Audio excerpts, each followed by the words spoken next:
ஒருத்தன் என்ன பண்ணுறான், தன்னோட வியாபாரத்தை 4 நாளாக தூங்காமல் கண்ணு முழிச்சு பார்க்குறான். ராவா பார்க்கலாம். அவன் அன்றைக்கி தான் வேலையெல்லாம் முடிச்சுட்டு தன்னோட ஊருக்கு திரும்பி வரான். வர்ற வழியில் அவனுக்கு ரொம்ப ஒரே டயர்டாக இருந்துச்சு உடம்பு. அவனுக்கு என்ன பண்ணுறான், எங்கேயாச்சும் மரம் நிழல் இருந்தால் கொஞ்சம் நேரம் உட்காந்துட்டு அதுக்கப்புறம் போவோம் அப்படின்னு சொல்லி நினச்சான். பார்த்தா அந்த இடத்துலலாம் எந்த மரமே இல்லை. தொலைவில் பார்த்தா ஒரு மரம் தெரிஞ்சுது. சரி, அந்த மரம் நிழல்னாலும் உட்காந்துட்டு போவோம்னு சொல்லிட்டு வேகமாக போய் அந்த மர நிழலில் போய் உட்கார போனான். அந்த மர நிழலில் போய் உட்காந்த அடுத்த நிமிஷமே அவன் படுத்து தூங்கிடுறான்.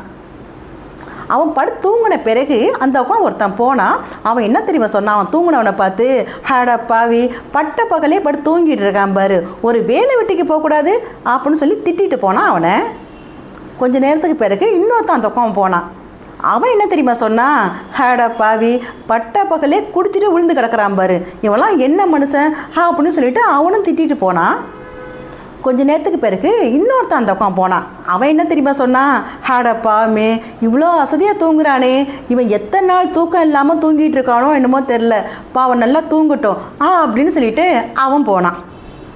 அதாவது நம்மளோட எண்ணம் இப்படியோ அதே தான் பிரதிபலிக்குங்கிறதுல எந்த சந்தேகமும் இல்லை. வாழ்த்துக்கள்.